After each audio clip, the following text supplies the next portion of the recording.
se ha visto que dentro del Golfo de México hay muchos remolinos. Usualmente los remolinos ciclónicos siempre se han asociado a levantamientos desde aguas más profundas de nutrientes hacia los estratos más superficiales e iluminados del océano. Esto a su vez promueve, tiene la luz, tiene los nutrientes, el crecimiento del fitoplancton.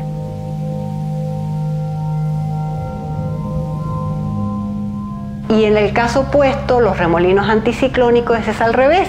Se ha visto que hay un hundimiento de estos nutrientes y eso genera un empobrecimiento en los estratos más iluminados y de la zona fótica. Entonces, en el Golfo de México, literalmente tenemos desiertos y oasis conviviendo al mismo tiempo. Estos remolinos anticiclónicos, cuando hay nortes en el invierno, ocurre reverdecimiento o florecimiento gracias a procesos que le llamamos de mezcla. Los nortes en este ecosistema enfrían las aguas superficiales, pero también como el viento es muy fuerte, las mezclan. Entonces, al mezclar toda esa superficie, a veces puede llegar la mezcla hasta donde están los nutrientes. Y si es el caso, esperaríamos ver que todo ese sistema sea más productivo después del paso de los nortes. Un organismo puede ser productor primario, es decir, como el fitoplancton, que necesita de la luz del sol y de los nutrientes para crecer. Y estos organismos, a su vez, ser los alimentos de los herbívoros y los herbívoros de los carnívoros. Si no existiera el fitoplancton, no tendríamos, por ejemplo, ni los peces, ni ballenas, ni nada en el ecosistema. El fitoplancton juega un papel importante en lo que es el secuestro de carbono, ayuda a través de un proceso que se llama bomba biológica, que consiste básicamente en que estos productores primarios son consumidos por otros organismos y estos organismos que consumen a los productores primarios se hunden por diferentes procesos dentro de la columna de agua y llegan en forma de carbono orgánico a los sedimentos y ahí puede estar secuestrado por miles de años.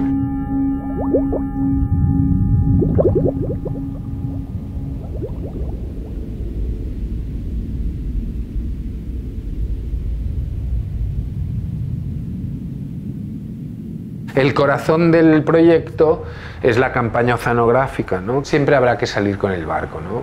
Primero, por ejemplo, para agarrar muestras de agua, ¿no? Eso, por ahora, no hay otra forma que si no vas al mar, ¿no? Y tú las agarras. La campaña era esencial para ir a tomar muestras de la columna de agua en diferentes estratos, a diferentes profundidades, con una resolución muy alta, para poder ver estos procesos de inyección de nutrientes. No hay manera de hacer eso si no lo hacemos de una manera directa.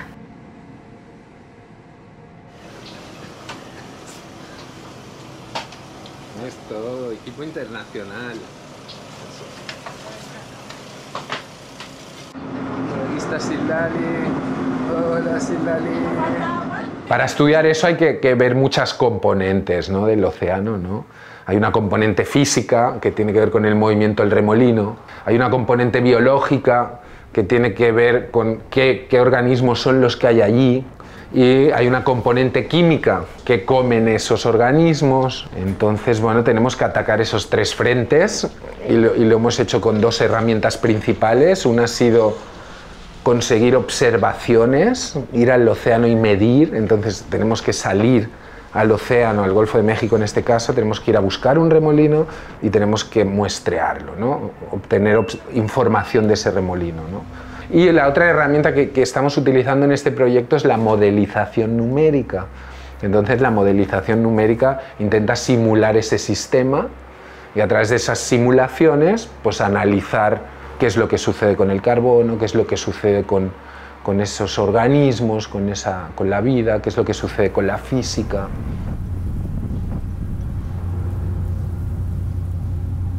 Pues este proyecto es interesante porque es un proyecto de frontera, ¿no? O sea, ciencia de frontera. Estamos realmente al borde del conocimiento. Estamos tratando de abordar preguntas que no se han abordado antes con un grupo interdisciplinario con diferentes enfoques para poder contestarlas de una manera integral. Y que eso nos ayude a entender cómo es que funciona esta región del Golfo de México, que es muy extensa, de la cual sabemos mucho menos de lo que sabemos si lo comparamos con las zonas de las plataformas continentales o las zonas costeras, simplemente porque está lejos, no es muy accesible y no es fácil de estudiar.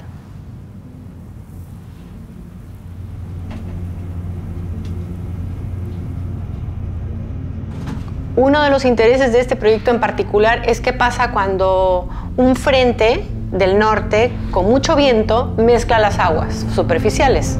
Eso implica que estábamos yendo en una época donde iban a haber tormentas, ¿no? Y por supuesto que nos tocó una tormenta en medio del crucero.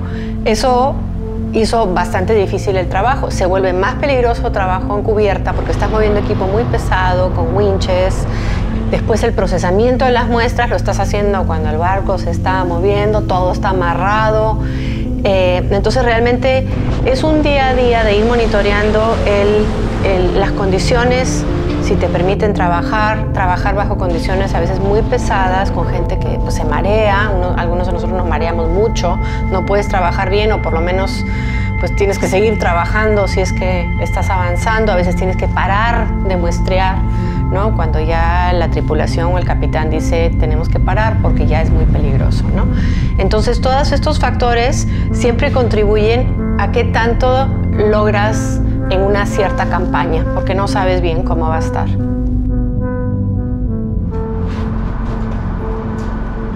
una montaña submarina.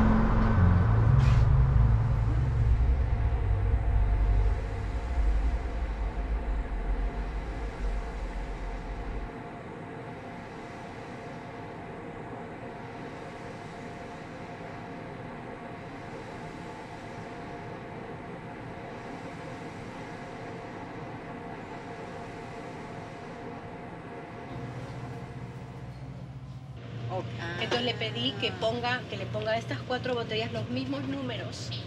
Famoso rotulatón. Proyecto FitBlue Medi, ciencia de frontera.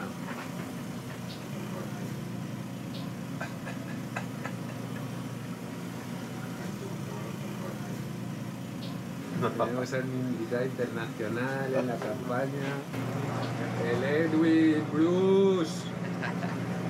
Todos aquí dando material para filtrar.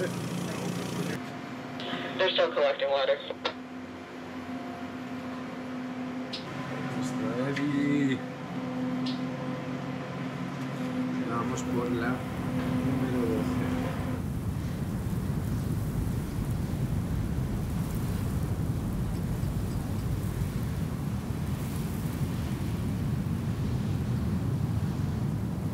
Ya tenemos observaciones físicas, biológicas, químicas, se tienen que procesar, analizar, es lo que estamos haciendo ahora en esta etapa y en parte de la tercera etapa. Una vez se analicen, se van a comparar con los modelos también van a hacer simulaciones y vamos a ver qué tan buenas son.